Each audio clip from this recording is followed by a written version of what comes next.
जय गुरु जी। जय गुरु जी। जय गुरु जी संगत जी। जय गुरु जी। जय गुरु जी संगत जी।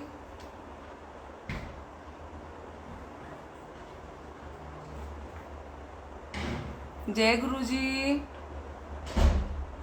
जय गुरु जी संगत जी। आइए जुड़ जाइए। शिव पुराण का टाइम हो गया है संगत जी। भाव के साथ जुड़िए, सब आ जाइए। आज हम शिव पुराण का समापन करेंगे संगत जी। गुरु जी आप सबका वेट कर रहे हैं। जय गुरु जी सुनीता मनवानी आंटी। जय गुरु जी, कैसे हो? अरुणा अरोरा आंटी जय गुरु जी। नीलम आहूजा आंटी जय गुरु जी। ज्योति शर्मा आंटी जय गुरु जी। आइए सब जुड़ जाइए। निशा आंटी जय गुरु जी। सब इसको शेयर भी करिए ताकि ज़्यादा से ज़्यादा हम सब जुड़ पाएं। आज हम 10वां अध्याय गणेश जी और शिव जी का युद्ध। ब्रह्मा जी बोले, हे नारद, तुम्हारे वचनों का ध्यान कर शिव जी उस बालक से युद्ध करने आए। सभी देवता और विष्णु जी तक उससे युद्ध करने लगे। सबके भयानक अस्त्र चलने लगे। शिव जी भी चिरकाल तक उस बालक से युद्ध करते रहे। बालक ने विकराल रूप कर लिया। शिव जी आश्चर्य करने लगे। विष्णु जी ने कहा, मैं इसे मोहित कर परास्त करूंगा, क्योंकि यह तमोगुण वाला बालक बड़ा ही दुर्गम है। शिव जी की माया से विष्णु जी मोहित हो गए। गणेश जी ने उन पर परिघ का प्रहार किया। यह देखकर शिव जी को और भी क्रोध आया। वह हाथ में त्रिशूल उठाकर उस बालक को मारने चले।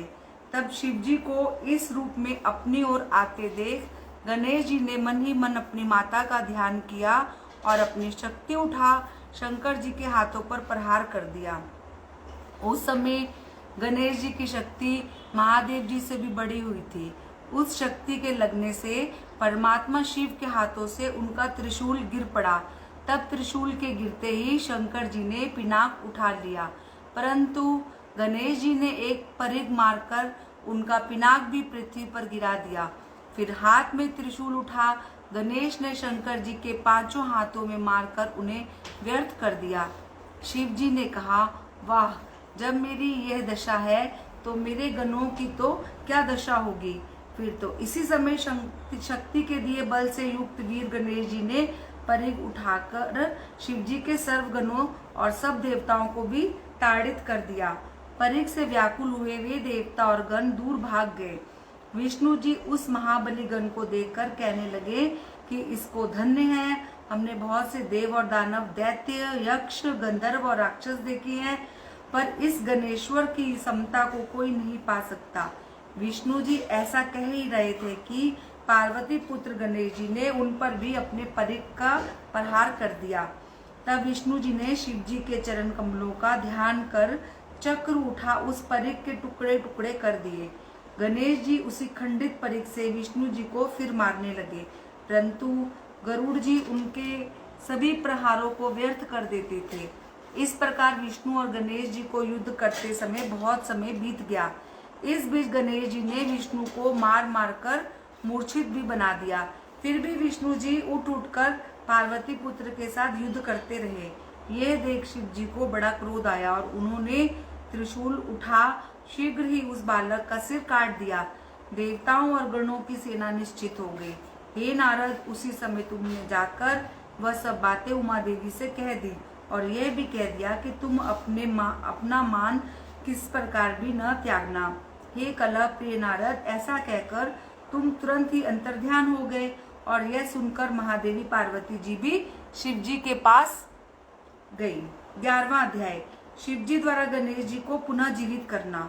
नारद जी बोले, हे ब्राह्मण, तब इस वृतांत को सुनकर महादेव ने क्या किया, कृपया कर मुझसे कहकर समस्त कथा सुनाइए।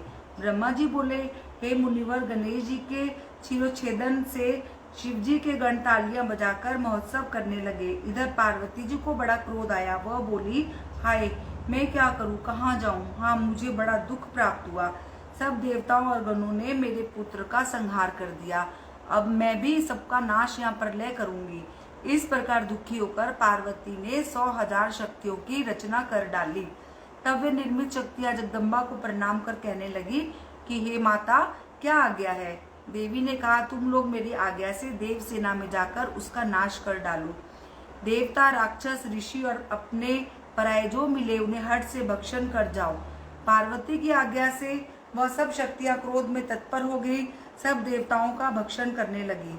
जहां देखो वहां शक्तियां ही शक्तियां दिखलाई देती थी तथा देवताओं को अपने हाथ से पकड़ पकड़ कर मुख में डाल लेती थी। उनके इस कर्म को देख ब्रह्मा जी, विष्णु, महेश और इंद्रादिक सभी देवताओं को अपने जीवन की कोई आशा न रही। तब वे कहने लगे, क्या देवी अकाल ही प्रलय कर डालेगी?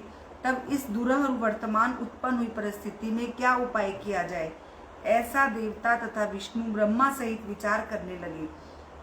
तब सब एक मत होकर उच्च स्वर से विचार कर कहने लगे कि अगर जगत जननी गिरजा जी को प्रसन्न कर लिया जाए तब तो हम सबका जीवन सुरक्षित हो, कार्य सिद्ध को प्राप्त होगा। लौकिक की दुख प्रकट करते हुए शंकर भगवान भी दुखित हो उदास की मुद्रा धारण कर सबको अपनी माया से भ्रमित करने लगे। परंतु इस समय सभी देवता शक्तियों के आतंक से निष्प्राण से हो रहे थे।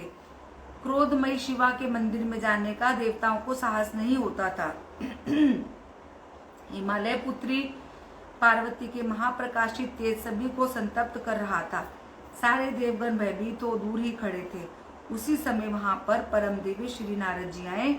वहां आकर उत्पन्न हुई इस विषम परिस्थिति को देखकर उन्होंने पहले ब्रह्मा, विष्णु और शंकर जी को प्रणाम कर विचार करने लगे। सब देवताओं ने मिलकर कहा कि हे नारद जी, तुम अग्रणी बनकर शिवा के पास चलने को तैयार हो जाओ। तब नारद जी ने देवताओं के इस प्रस्ताव को लोकहित के लिए स्वीकृत प्रदान कर दी। तब सब देवता नारद जी सहित शिवा के मंदिर पर जा पहुंचे और वहां पर अनेक स्तोत्रों द्वारा उनकी स्तुति करने लगे। उसे सुन पार्वती ने कुछ भी न कहा और क्रोध दृष्टि से उनकी ओर देखती रही।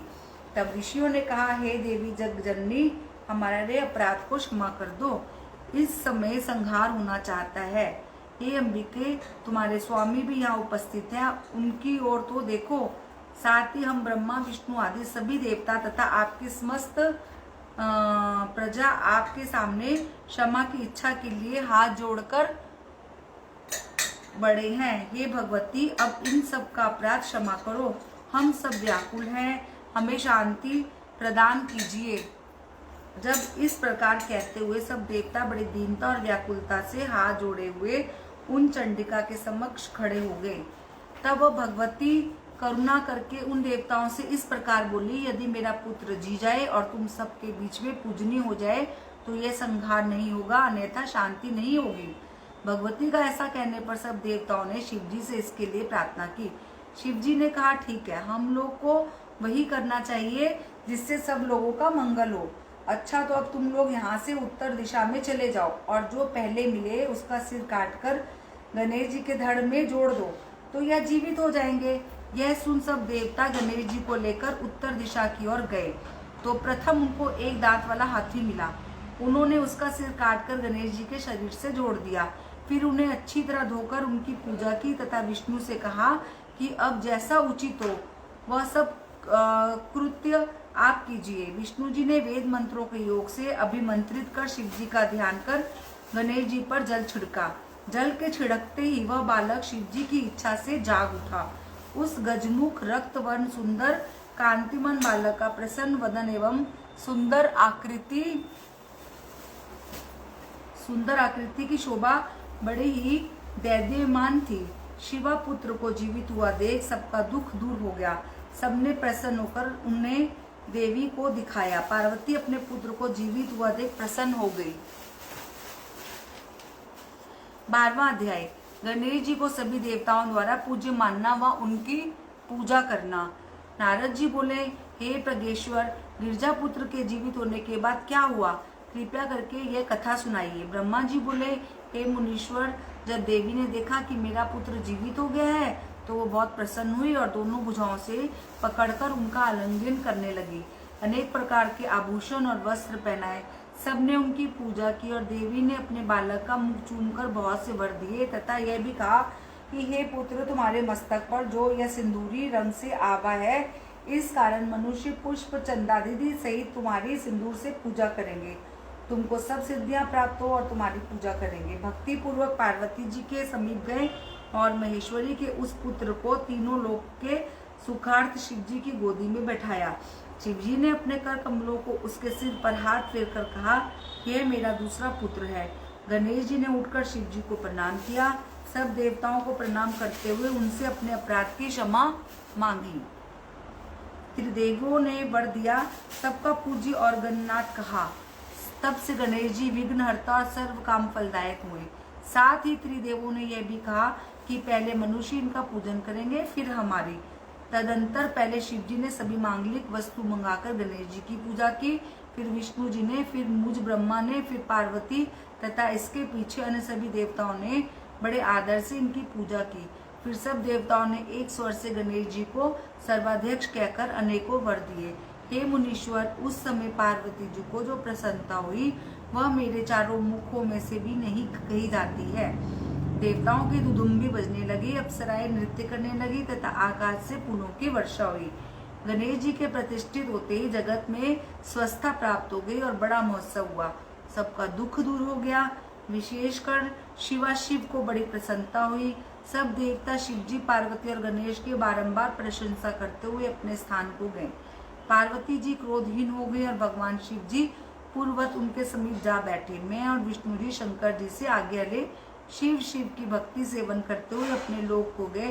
तुम भी अपने लोक को गए। जो इस मंगलदायक आख्यान को भक्ति पूर्वक सुनेंगे वे सब मंगलों से पूर्ण होंगे।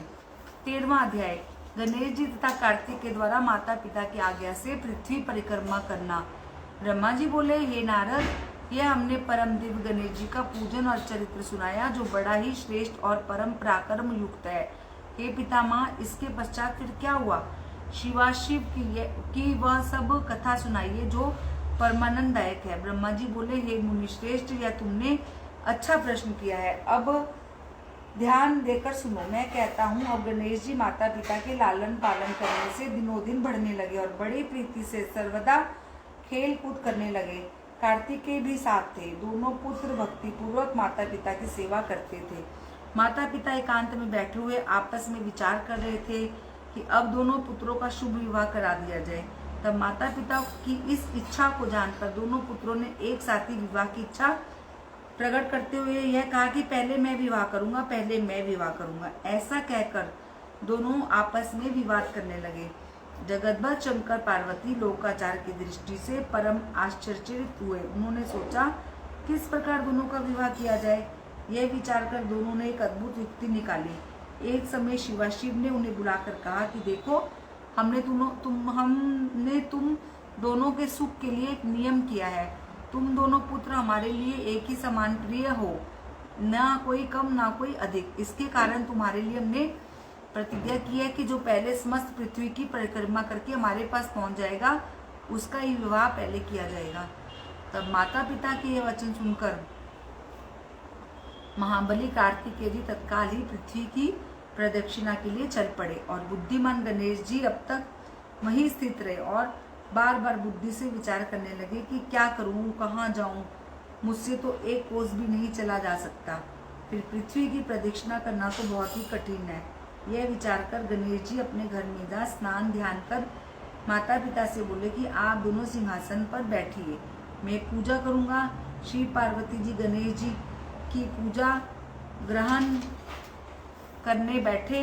गणेश जी ने उन दोनों की पूजा कर परिक्रमा की। फिर हाथ जोड़ प्रेम पूर्वक माता पिता की स्तुति कर बोले, आप मेरा सुंदर विवाह कर दे। शिव पार्वती ने कहा, क्या तुम पृथ्वी की परिक्रमा कर आए? कार्तिकेय गए हैं, जाओ तुम भी शीघ्र ही परिक्रमा करो। गणेश जी माता पिता के वचन सुनकर किंचित क्रोध से बोले, हे माता जी पिताजी, आप दोनों कर्म रूप स्वयं ही बड़े बुद्धिमान हैं। अतः मेरी यह बात सुनिए कि जब मैंने आपकी 7 बार परिक्रमा कर ली है तब फिर आप ये कैसे कहते हैं कि पृथ्वी की परिक्रमा करके आओ। शिव ने कहा, हे पुत्र, तुमने इस महान पृथ्वी की कब प्रदक्षिणा की? गणेश जी ने कहा, जब मैंने आप दोनों की पूजा और परिक्रमा कर ली तो समस्त पृथ्वी की परिक्रमा हो गई। यदि यह वेद शास्त्र सही हो तो आप मानिए, अन्यथा नहीं। मेरे विचार से जो अपने माता पिता की पूजा करके उनकी प्रदक्षिणा करता है उसे पृथ्वी प्रदक्षिणा का फल निश्चय ही प्राप्त हो जाता है। वेद शास्त्र जो कहते हैं वही आपको भी करना चाहिए, अन्यथा शास्त्र असत्य हो जाएगा। अतएव अब आपको शीघ्र ही विवाह कर देना चाहिए। या तो यह कीजिए या आप वेद शास्त्र की मर्यादा को ही असत्य कर दीजिए। ऐसा कहकर बुद्धिमानों में श्रेष्ठ महाज्ञानी पार्वती पुत्र गणेश जी चुप हो गए। तब विश्व के माता पिता शिव पार्वती गणेश जी के ये वचन सुनकर बड़े ही आश्चर्यचकित हुए और पुत्र की विलक्षण बुद्धि की प्रशंसा कर बोले कि हे पुत्र, अवश्य ही तुम्हारा कहना यथार्थ है। तुमने जो कुछ किया है उसको कोई भी नहीं कर सकता। तुम्हारी बात हम दोनों ने मान ली। इस तरह बुद्धिमान गणेश को आश्वासन देकर शिव पार्वती ने उनके विवाह की इच्छा की। 14वां अध्याय गणेश जी की विवाह सिद्धि और बुद्धि के साथ होना। ब्रह्मा जी बोले, इस समय विश्व रूपी प्रजापति ने शिवाशिव के पास आकर अपनी सिद्धि और बुद्धि नामक की दोनों कन्याओं के विवाह के लिए बातचीत प्रारंभ की। शिव ने उनका प्रस्ताव स्वीकार किया और उनके साथ गणेश जी का विवाह निश्चित कर लिया। पार्वती और शंकर जी के विवाह की तरह सब देवता भी इस विवाह में आए। विश्वकर्मा ने गणेश जी का ब्याह करवाया। सब देवता और ऋषियों ने बड़ी प्रसन्नता व्यक्त की। गणेश जी भी बहुत प्रसन्न हुए। कितने ही समय पश्चात गणेश जी की दोनों पत्नियों से 2 पुत्र उत्पन्न हुए। सिद्धि से क्षेम और बुद्धि से लाभ नामक पुत्र उत्पन्न हुए। इस प्रकार गणेश जी ने जब तक अचिन्त्य सुख भोग किया तब तक पृथ्वी प्रदक्षिणा कर कार्तिक जी भी आ गए। परंतु जब वह घर पहुंचने ही वाले थे कि उससे पहले ही नारद जी से उनकी भेंट हो गई। उन्होंने उनसे ये कह दिया कि अब घर क्या करने जाते हो? तुम्हारे माता पिता ने जैसा किया वैसा कोई भी इस लोक में नहीं कर सकता। तुमको तो पृथ्वी प्रदक्षिणा के लिए भेज दिया और इधर गणेश जी का परम शोभायान विवाह करा दिया गया। प्रजापति विश्वरूप की 2 कन्याएं, उनकी 2 पत्नी हैं, उनके पुत्र भी हो चुके हैं। इस प्रकार उन्होंने तुमको छला है। मेरी समझ से तुम्हारे माता पिता ने तुम्हारे साथ अच्छा नहीं किया। सत्य ही है, माता पिता विष हैं या वेज दे, अथवा यदि राजा सर्वस्व हरण कर ले तो फिर किससे कहा जा सकता है? बुद्धिमान कि ऐसे का मुंह न देखे। हे नारद, तुमसे ऐसी बातें सुनते ही कुमार के क्रोध की सीमा न रही। किसी प्रकार घर तक तो पहुंचे, किंतु माता पिता को प्रणाम कर तत्क्षण ही उनके मना करने पर भी क्रोंच पर्वत पर तप करने चले गए। जब शिव पार्वती ने पूछा कि तो कह दिया कि आप दोनों ने मेरे साथ कपट किया है। कुमार के विरह में पार्वती जी को बहुत दुख हुआ। वे दीनता पूर्वक शंकर जी से यह सुनकर उन्हें साथ ले क्रोंच पर्वत पर गई। तब शिव पार्वती को वहां आते देख कुमार विरक्त हो वहां से अन्यत्र चले गए। शिव पार्वती ने वहां जाकर कुमार से भेंट की। तब से उस पर्वत पर कार्तिक के सही शंकर पार्वती का बड़ा महात्म्य अब तक माननीय है। जो इस कथा को पढ़ता पढ़ाता और सुनता सुनाता है उसकी सब मनोकामनाएं पूर्ण होती हैं और वो मोक्ष को प्राप्त करता है। शिव पुराण समाप्त। भक्तजनों से निवेदन है, इस कार्यकाल में महाशिव पुराण का पाठ सर्व फलदायक होने के साथ मुक्तिदायक भी है। नित्य पाठ से जो आनंद की अनुभूति होती है वह पाठ करने वाले भली प्रकार जानते हैं। किसी भी सत्य कार्य में सहायता देना भी भक्ति का अंग है। इस पुस्तक का दान भी उत्तम परामर्श है। धन के दान की अपेक्षा इस पुस्तक का दान कई गुना उत्तम है। 101 या अधिक महाशिव पुराण निःशुल्क वितरण के लिए लेने पर पुस्तक के लिए लागत मात्र मूल्य लिया जाता है। अच्छा, ये उन्होंने लिखा है।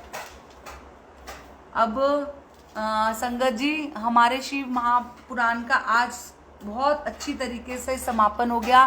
गुरुजी बैठे हुए हैं, सबको ब्लेसिंग्स दे रहे हैं और देखिए हमें पता भी नहीं चला कि हमारे शिव महापुराण का समापन हो गया। लेकिन संगत जी, मेरी हाथ जोड़ के विनती है, मैं ये कह रही हूँ कि हम इसका समापन तो आज कर दिया, लेकिन हम कल फिर से इसको दोबारा स्टार्ट कर दें, क्योंकि शिव पुराण का रोज पाठ होना हमारी ज़िंदगी के लिए बहुत ही अच्छा है।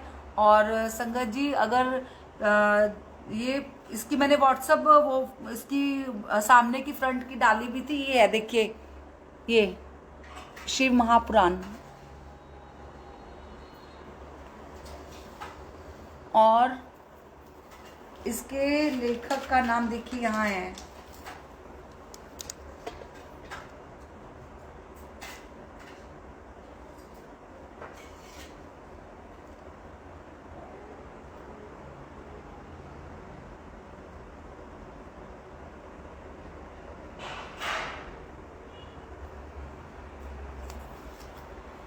और संगत जी आज 11 बार हम लोग पहले महामृत्युंजय का जाप करेंगे। और सब संगत जी अपने घर में कुछ ना कुछ मीठा चाहे कड़ा प्रसाद बना लीजिएगा, मैंने भी बना के रखा हुआ है, बाद में भोग लगाऊंगी। और क्योंकि हमारी शिव महापुराण का समापन हुआ है और आज मुझे लग रहा है गुरुजी बहुत ही खुश है, क्योंकि वो तो हमें रोज ही ब्लेसिंग्स देते हैं, लेकिन आज जो संगत सुन रही है, रजनी आंटी जय गुरुजी, रश्मि चोपड़ा जय गुरुजी, और नीलम आहूजा आंटी, आप तो बहुत ही मतलब मैं क्या बोलूँ, हर समय वाकई मैं आपको देखती हूँ, आप भी बहुत ही सच्ची संगत हो। सच्ची संगत तो सारे ही हैं, लेकिन कुछ आंटियां हैं जो ऐसे, उनका नाम हर समय हर सत्संग के अंदर, ये नहीं कि गुरुजी का सिमरन परिवार में, मतलब इनको मैं हमेशा देखती हूँ कि ये गुरुजी कितनी अच्छी सच्ची बंदी हैं। तो दिव्या सरोज आंटी जी जय गुरुजी, हम सब ही बहुत ही अच्छे हैं क्योंकि हम गुरुजी के बच्चे हैं। और बस गुरुजी इसी तरीके से अपने चरणों में लगाए रखना, और कभी भी हमसे कभी कोई गलत काम नहीं हो। हमें नीवे बन के गुरुजी ने सिखाया है कि हमेशा अपनी जिंदगी में नीवे बन के रहना है। अगर हमें कोई कुछ कह भी ले तो संगत जी हमें उसका असर नहीं होना चाहिए, हमें 2 बातें सुन लेनी चाहिए। और संगत जी कल से नवरात्रे शुरू हो रहे हैं, अगर जो संगत, देखिए गुरुजी को तो हम मानते ही हैं, इसके अलावा हम माता रानी को भी मानते हैं। गुरुजी ने हमें कोई ये नहीं कहा हुआ है कि किसी और भगवान को हमने नहीं मानना है, हमें सब भगवान में, माता रानी भी, उनमें भी गुरुजी ही दिखते हैं और गुरुजी हमारे मेन है। लेकिन मैं तो सब भगवान के अंदर अब गुरुजी को ही देखती हूँ, चाहे वो माता रानी कल विराजमान होगी तो भी मैं उनमें गुरुजी का ही रूप देखूंगी। और मैं कल से सुंदर ये दुर्गा स्तुति का पाठ भी पढ़ूंगी। जो संगत पढ़ना चाहे तो प्लीज मुझे बता दे, क्योंकि साथ में जो पढ़ा हुआ पाठ है वो बहुत ही ब्लेसिंग्स उससे मिलती हैं। कहते हैं सामूहिक जब कोई चीज होती है ना तो उसमें ब्लेसिंग्स ज्यादा मिलती हैं। तो सबसे पहले महामृत्युंजय मंत्र का जाप करेंगे। और संगत जी प्लीज आप कमेंट में जरूर लिखिएगा कि जो दुर्गा स्तुति का पाठ है कौन कौन करना चाहता है, तो फिर मैं अपना टाइम बता दूंगी, हम लोग लाइव इकट्ठे कर लिया करेंगे। और शिव पुराण भी कल से फिर दोबारा स्टार्ट होगी। और किसी आंटी की अगर इच्छा है कि वो पर्सनल करना चाह रही है तो प्लीज वो करें, वो मुझे बताएं जरूर कि मुझे भी करनी है। तो अभी हम लोग महामृत्युंजय मंत्र का जाप करते हैं। सब मिल के आंख बंद कर लीजिए, सामने गुरुजी का ध्यान करें और महामृत्युंजय मंत्र का जाप करें। गुरुजी हमें ब्लेस करते रहें। ओम त्र्यंबकम यजामहे सुगंधिम पुष्टिवर्धनम उर्वारुकमिव बंधनात् मृत्योर्मुक्षीयमामृतात्। ओम त्र्यंबकम यजामहे सुगंधिम पुष्टिवर्धनम उर्वारुकमिव बंधनात् मृत्योर्मुक्षीयमामृतात्। ओम त्र्यंबकम यजामहे सुगंधिम पुष्टिवर्धनम उर्वारुकमिव बंधनात् मृत्योर्मुक्षीयमामृतात्। ओम त्र्यंबकम यजामहे सुगंधिम पुष्टिवर्धनम उर्वारुकमिव बंधनात् मृत्योर्मुक्षीयमामृतात्। ओम त्र्यंबकम यजामहे सुगंधिम पुष्टिवर्धनम उर्वारुकमिव बंधनात् मृत्योर्मुक्षीयमामृतात्। ओम त्र्यंबकम यजामहे सुगंधिम पुष्टिवर्धनम उर्वारुकमिव बंधनात् मृत्योर्मुक्षीयमामृतात्। ओम त्र्यंबकम यजामहे सुगंधिम पुष्टिवर्धनम उर्वारुकमिव बंधनात् मृत्योर्मुक्षीयमामृतात्।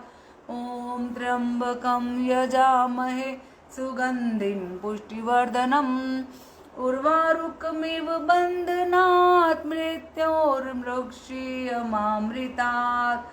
ओम त्र्यंबकम यजामहे सुगंधिम पुष्टिवर्धनम उर्वारुकमिव बन्धनात् मृत्योर्मुक्षीयमामृतात्।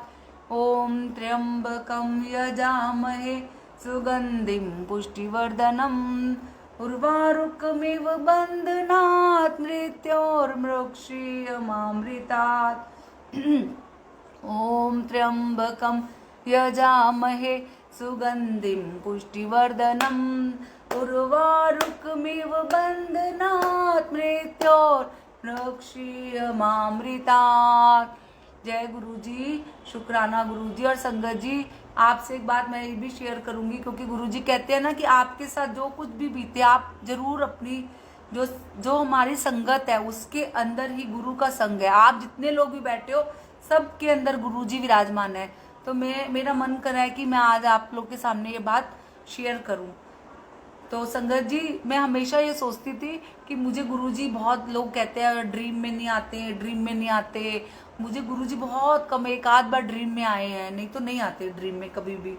तो मैं हमेशा सोचती थी गुरुजी, मैं भी तो आपको प्यार करती हूँ, मैं भी तो आपकी बेटी हूँ, आप मुझे ड्रीम में क्यों नहीं आते हो? आप मेरे को भी तो दर्शन दो। क्या मेरे में कोई कमी रह गई है? ये मेरी सोच गलत थी संगत जी, मैं बहुत गलत। अब तब और अब में मेरे जमीन आसमान का फर्क आ गया है। ये फर्क गुरुजी ने ही मेरे अंदर पैदा किया है। उस समय मैं अपने गुरु पे शक करती थी, लेकिन संगत जी आज गुरुजी ने मुझे ऐसा कर दिया, आप मानोगे नहीं। जब मैं सोती हूँ तो मैं सारी रात गुरुजी के साथ रहती हूँ। कभी किसी सत्संग में, कभी किसी आंटी के साथ, कभी किसी आंटी के साथ जिनके नाम में पढ़ती हूँ, जिनको देखा भी नहीं मैंने, मैं उनके साथ सत्संग बैठ के शेयर कर रही हूँ। तो जो हम सत्संग शेयर करते हैं ना, तो ये भी हमारे गुरुजी की ब्लेसिंग्स है, ये भी हमें गुरुजी ब्लेस करते हैं। तो हम बहुत अच्छी संगत में हैं, बहुत अच्छी हमें संगत मिली हुई है। गुरुजी ने हमें बहुत ब्लेस किया हुआ है। और ये कोरोना काल में संगत जी सब बहुत डिप्रेशन में भी आएंगे भी, क्योंकि ये बीमारी अभी चली है, लोगों को फाइनेंशियल प्रॉब्लम हो रही है, काम जो है वो ख़त्म हो जाएंगे थोड़े, क्योंकि लॉकडाउन में क्या है, दुकानें वगैरह भी जल्दी जब बंद हो जाएंगी तो पैसे की जो थोड़ी सी प्रॉब्लम तो सबके साथ आएगी, चाहे वो गरीब हो, अमीर हो या मिडिल फैमिली का हो। तो ये आर के शास्त्री जी, आपको तो मुझे ब्लॉक ही करना पड़ेगा। आप तो पता नहीं क्यों बीच में आ जाते हो, मैं समझती नहीं हूँ। इनको मैंने ब्लॉक कर दिया। तो मतलब हमें हमेशा गुरुजी से बस ब्लेसिंग्स हमें लेनी चाहिए। और हमेशा कहीं भी कोई भी सत्संग हो रहा है, और कल से तो संगत जी बहुत अच्छे माता रानी के भी शुरू हो रहे हैं गुरुजी का सिमरन में, जो कि 12 बजे से लेके 2 बजे तक रीना यादव आंटी के यहाँ पे माता रानी की पूरा एक आंटी आएंगी। उनके कहते हैं कि माता रानी के जो हम लोग जयकारे लगाते हैं, वो जयकारे देखने वाले हैं। आज रीना आंटी से मेरी बात हुई है, उन्होंने कहा कि आंटी जब आप उन आंटी के जयकारे देखोगे ना, पूरा मतलब मंदिर हिल जाता है। तो मैं तो बहुत एक्साइटेड हूँ कि कल कैसे जल्दी जल्दी 12 बजे और हम लोग माता रानी के भी जयकारे सुनेंगे, साथ में गुरुजी की महिमा का भी बखान होगा, सब कुछ होगा। और कल 3 बजे पल्लवी चोपड़ा आंटी भी आएंगी, उसके बाद 5 बजे शीतल ढल आंटी भी अपना लाइव करेंगी माता रानी का और प्लस गुरुजी का। उसके बाद ये रीना यादव आंटी रात को 8 बजे फिर आएंगी अपना सत्संग शेयर करने। कल का दिन पहला नवरात्रा बहुत ही अच्छा है, और हमारे नवरात्रे गुरुजी इतनी अच्छी से बिता देंगे, ऐसे लगेगा हम बड़े मौजों में हम छुट्टियां मना रहे हैं।